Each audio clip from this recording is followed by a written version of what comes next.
Hello everyone, welcome to this lecture.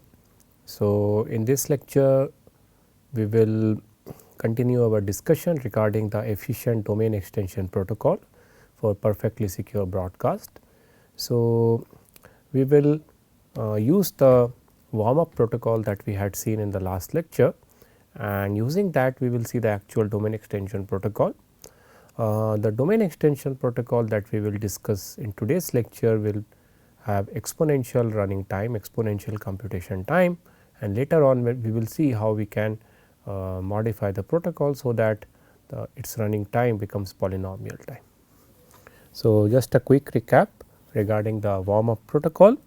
So, in that protocol we assume n is equal to 3t plus 1, that is just for simplicity, so that we can use the fact that t is equal to theta of n asymptotically while complexity analysis. In that protocol, all operations are performed over a finite field f whose cardinality is at least n plus 1. In the protocol, there is a sender, a designated sender with some message m consisting of its sender has a message whose size is t plus 1 log of field size bits, and asymptotically we can say that since t is equal to theta of n, that means the sender's message is of size theta of n log f bits. And we had seen the warm up protocol where it is guaranteed that all the parties identically receives the sender's message, even if the sender is potentially corrupt. And the communication complexity of that protocol has two parts: the communication done over the pairwise channels and which does not require any invocation of the existing bit broadcast protocol. So, that part of the communication is n square log of field size bits, and in addition the protocol also requires the parties to broadcast total of order of n square bits using any bit any existing reliable bit broadcast protocol. So, that part of the complexity is denoted by this notation. So, let me quickly go through the warm up protocol, the various stages. So, the first stage was the code word distribution, where sender converts its message m into a message consisting of t plus 1 elements from the field, and corresponding to that it computes a Reed Solomon code word, and in order to send its message to every party, it actually sends the code word corresponding to its message to all the parties. And this step requires a communication of n square log of field size bits over the point to point channels.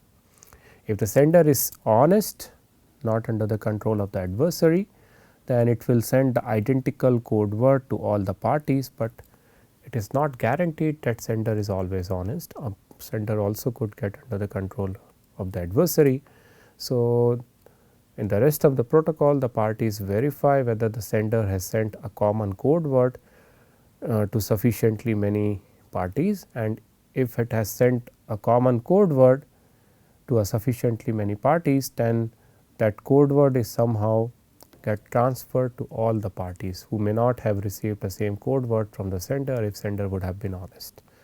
So, this happens through various steps. So, the second stage of the protocol was the pairwise consistency check, where every pair of parties exchange common components of the received code words. Okay. So, if there is a sender, then it would have sent some code word to pi and some code word to pj. Then ideally if the sender is honest and if pi and pj are also honest, then pi and pj should have received the same code word from the sender. To verify the same, every pair of parties pi and pj exchange the supposedly common components of the received code words. So, they are not exchanging the entire code words, because that will blow up the communication complexity. Rather, every pair of parties exchange only two common components, two supposedly common components of their received code words, and this requires a communication of n square log of field size bits over the point to point channels. The third stage is public announcement of the pairwise consistency check, and it is this particular step which requires the invocation of existing bit broadcast protocol. Namely, in this stage what happens is every party pi, once it receives the common components, supposedly common components from pj, it checks those components against its own components, and if they match then pi is okay with pj, otherwise pi says that okay, I am in conflict with pj. So, whether pi is in conflict with pj or not, that is captured through a response vector, which is a Boolean response vector, where an entry will be 1 against j if pi is fine with pj, and the entry will be 0 corresponding to pj if the pairwise consistency fails. And that vector now needs to be made public, and to make that vector public, each pi will make public its response vector public by using any bit broadcast protocol, where pi itself now acts as a sender and its message will be its response vector, and bit by bit it broadcasts the entire response vector, so that all the parties receive an identical copy of pi's response vector. Okay. So, this stage will require a total broadcast of n square bits through any existing bit broadcast protocol. Now, based on the response vector which are now publicly available, the parties construct a consistency graph to check which pair of parties are fine with each other with respect to the supposedly common components of their respective code words. Namely, we add an edge between the node representing party pi and the node representing party pj if pi has no conflict with pj and pj has no conflict with pi in their respective response vectors.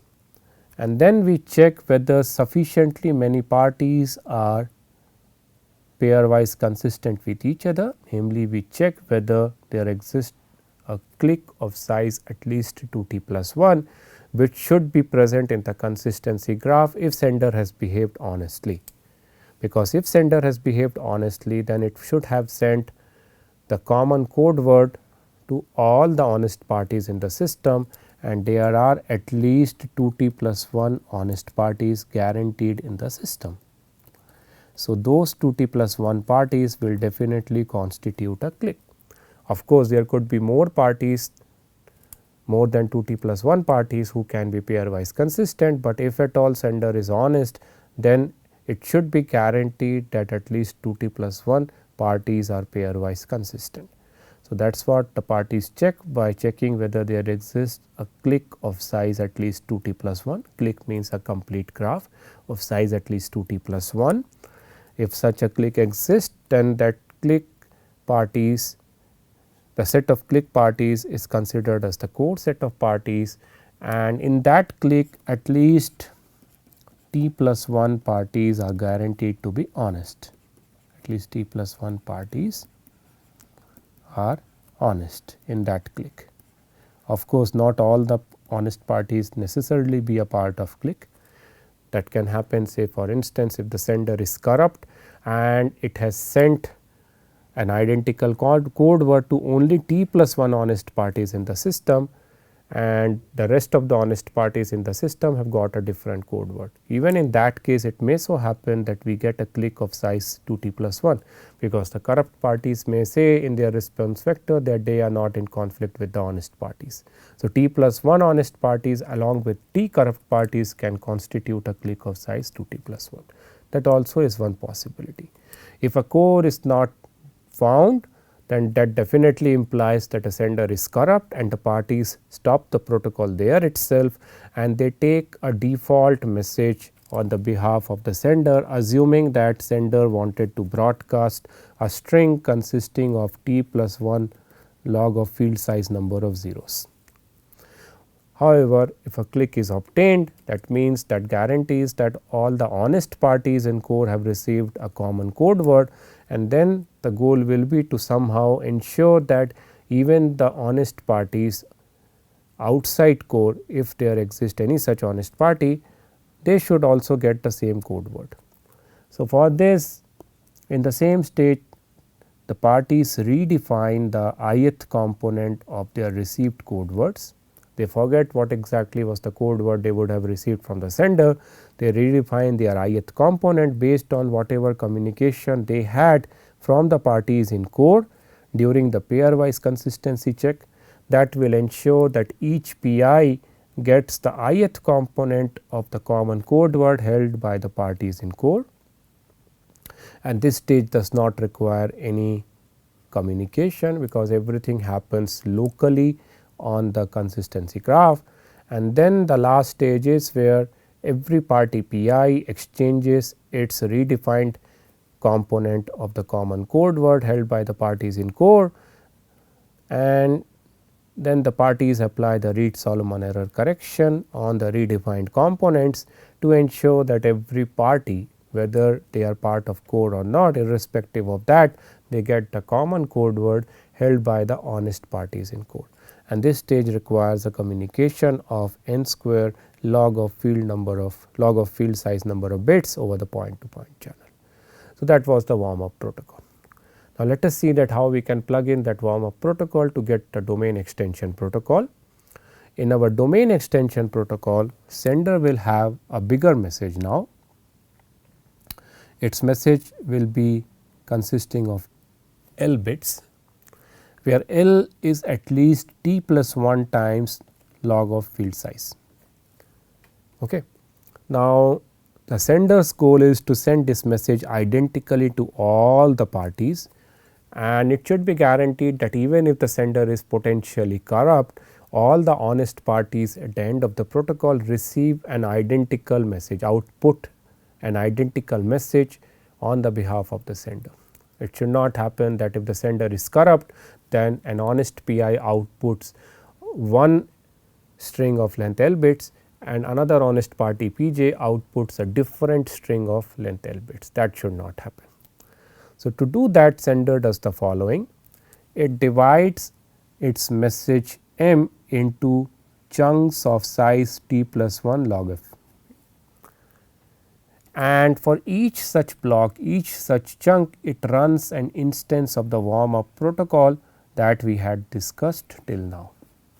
So, the first chunk of t plus 1 log f bits, suppose I represent its components as M11, M12, M1 sub t plus 1. So, the first block of t plus 1 log f bits, it is further converted into t plus 1 field elements like that. The ith block of sender's message will have t plus 1 log of bits, and those t plus 1 log of field size bits will be converted into t plus 1 field elements. And like that, the bth block, where b is the result of L divided by t plus 1 log of field size, we will have those many blocks in sender's message, those many blocks of size t plus 1 log of field bits, log of field size bits. So, we have the message block M superscript 1, M superscript 2, M superscript I, M superscript B. There are so many blocks, and for each such blocks, sender will be running one instance of the warm up protocol. So, for instance, for the first block, sender will convert the t plus 1 field elements in its block into a code word by treating the message block M sub 1 as the input for Reed-Solomon encoding algorithm. The code word will be distributed, the parties will perform the pairwise consistency check, then the parties will publicly announce the response vector, a consistency graph will be formed, it will be checked whether a click of size 2 t plus 1 is there or not.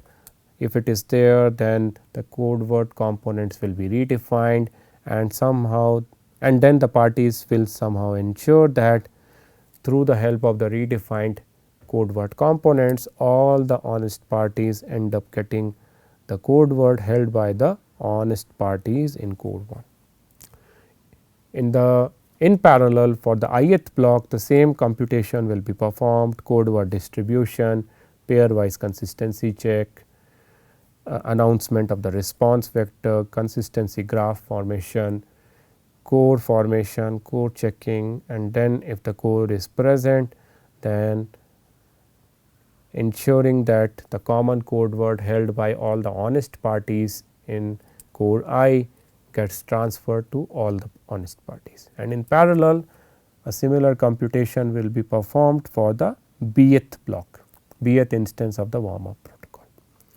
Now, if any of these B instances of the warm up protocol a click is not obtained, that automatically implies that the sender is corrupt, and we can discard the sender for the overall protocol, for the overall domain extension protocol, and we can take a message consisting of L number of zeros on the behalf of the sender. Of course, an honest sender will never be discarded, because an honest sender sends an identical code word in each of the individual instances of the warm up protocol. So, for each individual instance of the warm up protocol, a click of size 2t plus 1 will be obtained. Okay. And it is easy to see that this protocol will satisfy the termination property, because the warm up protocol terminates. So, each of the instances of the warm up protocol terminates. This extension protocol also satisfies the validity property, because if sender is honest, then through the first instance of the warm up protocol, the output of all the honest parties will be m superscript 1. In the ith instance of the warm up protocol, the output of all the honest parties will be m superscript I, and in the bth instance of the warm up protocol, the output of all the honest parties will be m superscript b, and the overall output of all the parties will be then m superscript 1 concatenated with m superscript 2, and like that concatenated with m superscript b, which is nothing but the sender's message. So, validity is satisfied and consistency is also satisfied. Well, if the sender is discarded, then consistency is trivially satisfied, because all the honest parties will be outputting a string consisting of L number of zeros. But if the sender is not discarded, then at the end of the first instance of the warm up protocol, all the honest parties will have a common output consisting of t plus 1 log of field number of bits. In the ith instance of the warm up protocol, all the honest parties will have a common output, and through the bth instance of the warm up protocol, all the honest parties will have a common output, and the overall output of all the parties is a concatenation of the individual outputs obtained from the individual instances of the warm up protocol. So, consistency is also satisfied. But now let us see how much communication complexity this domain extension protocol will have. So, the complexity of this domain extension protocol will be b times the cost of one instance of the warm up protocol. And what is the cost of one instance of the warm up protocol? By substituting that value, and by substituting the value of b, namely the number of blocks that we have here, or the number of instances of the warm up protocol that we are running here, the overall cost turns out to be this much. Now, remember that t plus 1 is asymptotically theta of n. So, this t plus 1 I can treat as theta of n. So, 1 n gets cancels out in the numerator. So, this part of the communication becomes n times L, that is fine, that is very good. Over the point to point channel, n times L bits of communication is involved, but how much broadcast is needed through existing bit broadcast protocol? That is not independent of L, that depends upon L.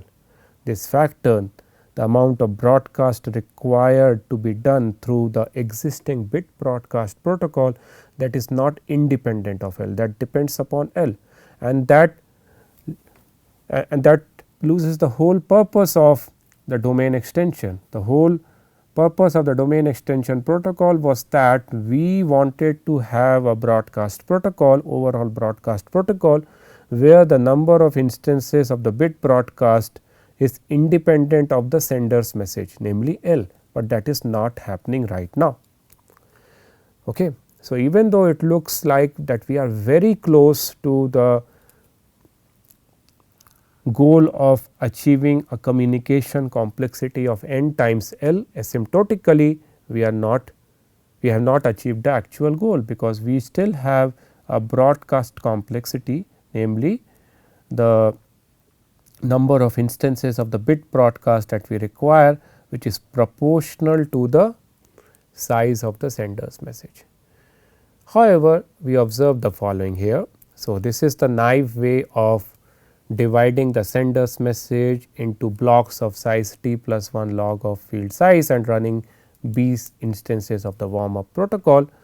We observe that the instances of the bit broadcast is required only in one stage in all the b instances, namely to make public the response vectors.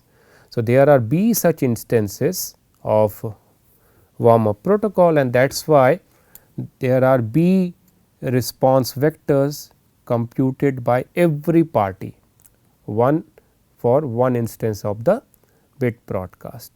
So, in order to reduce the communication complexity, or in order to reduce the broadcast cost, namely the number of instances of the bit broadcast, the idea here is that we can club together this highlighted step for all the b instances of the warm up protocol. Namely, each party will now prepare a single response vector based on the response vector that it has computed for the b instances, and each party will broadcast now a single response vector instead of broadcasting b response vector.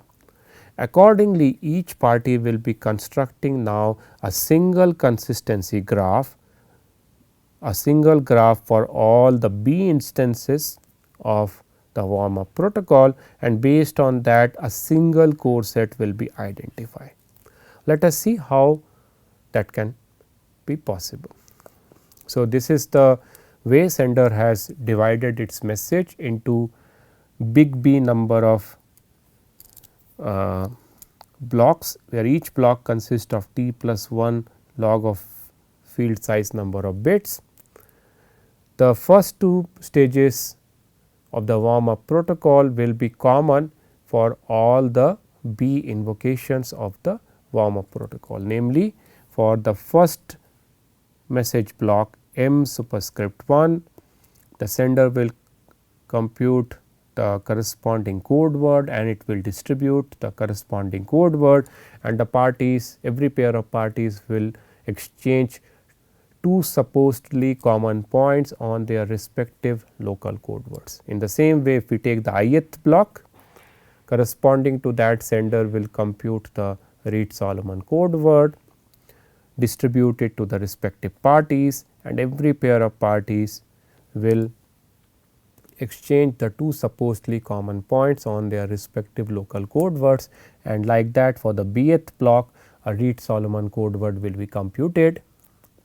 Sender will distribute that code word to respective parties, and every pair of parties will exchange two supposedly common points in their respective local code words.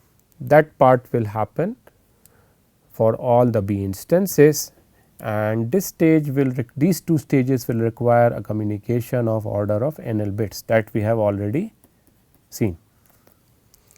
Now, after this the clubbing happens as follows.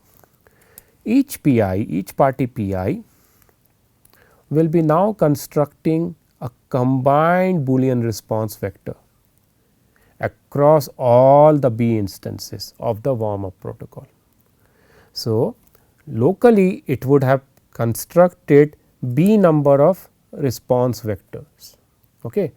And in each of the response vector Pi will be either pairwise consistent with the jth party or it might be in conflict with the jth party, depending upon whether the corresponding components, supposedly common components between Pi and Pj's local code words are same or not. So, for instance, for the first instance of the warm up protocol, there might be a status, there will be a status between Pi and Pj whether they are in conflict or not. In the same way, for the ith instance of the warm up protocol, the response vector of Pi will indicate whether Pi is in conflict with Pj or not. And in the same way, for the bth instance of the warm up protocol, Pi would have prepared a response vector where the jth entry will indicate whether Pi is in conflict with Pj or not.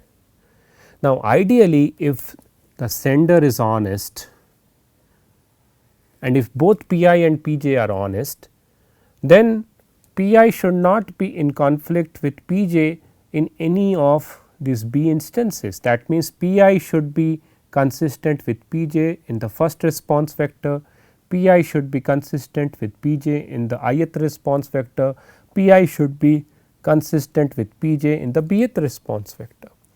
Whereas, if Pi and Pj are in conflict in any of the B response vectors, that means the sender is corrupt and it has not distributed a common code word to Pi and Pj in at least one of the B instances of the warm up protocol. So, using that intuition, what we are now doing is we are asking party Pi to construct B response vectors locally, but combine them into a common single response vector, which should indicate whether Pi is in conflict with Pj in any of the B warm up protocol instances or not. So, in the combined response vector, Pi and Pj will not be in conflict if they are not in conflict in any of the B instances of the warm up protocol.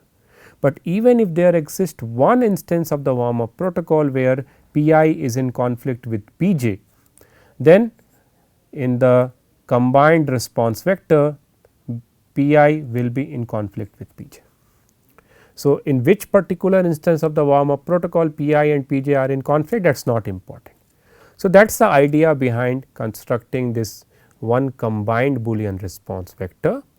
And now, even though there are B instances of the warm up protocol running, each party Pi will broadcast using a single combined response vector to indicate its status with other parties across all the B instances of the warm up protocol. Okay. So, now this stage will require a broadcast of only n square bits using any existing bit broadcast protocol. Okay.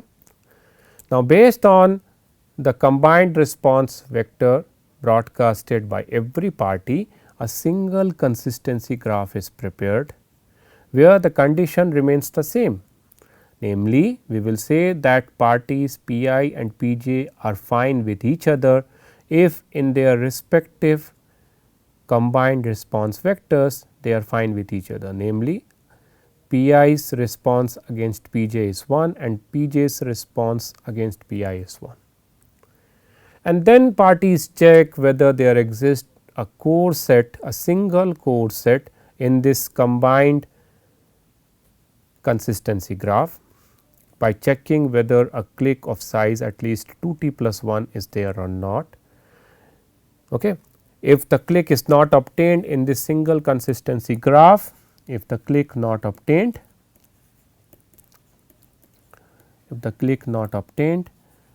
then it implies sender is corrupt. So, discard the dealer, discard the sender, sorry, that means sender is definitely corrupt. So, discard the sender and take a message consisting of a string of L number of zeros on the behalf of the sender, whereas if a core is obtained, that means in each of the B instances of the warm up protocol, the honest parties in the core have received a common code word from the sender for that particular instance. Namely, for the first instance, the honest parties in the core have received a common code word from the sender, and like that even in the ith instance of the warm up protocol, the honest parties in the same core have received a common code word from the sender, and like that in even in the bth instance of the warm up protocol, all the honest parties in the core have received the same common code word from the sender. That is guaranteed if a core is obtained. Now, as we have done for one instance of the warm up protocol, what we can do is in each individual instance of the warm up protocol, parties will redefine their respective components of the code words that they would have received in that particular instance of the warm up protocol based on the communication they have from the parties in core, and then by exchanging that redefined components and using the Reed Solomon error correction across all the B instances, it will be ensured that the common code word which is held by the honest parties in core across this individual B instances of the warm up protocol gets available, is made available to all the honest parties, irrespective of whether they are in core or not. So, with this modification, namely combining the response vector across all the instances and then broadcasting a single response vector from by each party, the communication complexity turns out to be the following. The communication over the point to point channel will be B times the communication complexity for one instance of the warm up protocol, namely for code distribution, pairwise checking and redefining the redefining the components of the code words and exchanging them and applying Reed Solomon code words. So, that stage will have a communication complexity of B times n square log of field size number of bits, but the communication which will be done using instances of the bit broadcast will be only n square, because each party now broadcast only a single Boolean response vector. And now, if we substitute the value of B, the overall communication turns out to be n times L plus broadcast of n square bits using invocations of any existing bit broadcast protocol, and asymptotically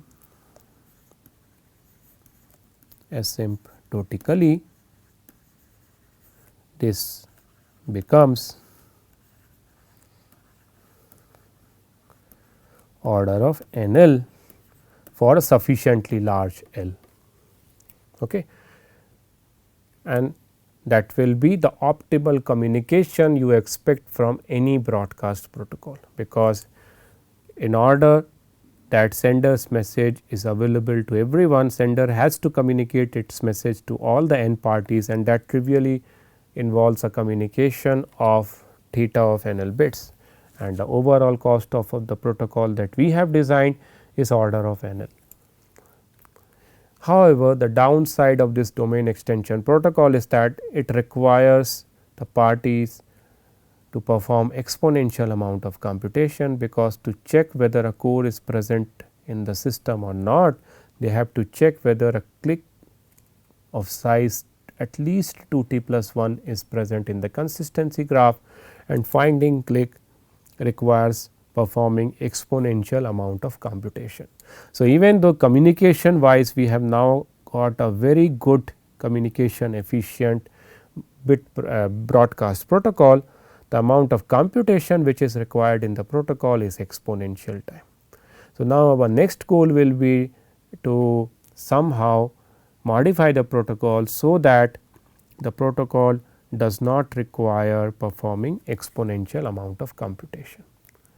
So, with that I end this lecture. The reference used for today's discussion is this paper, which presents the efficient by a bit broadcast protocol.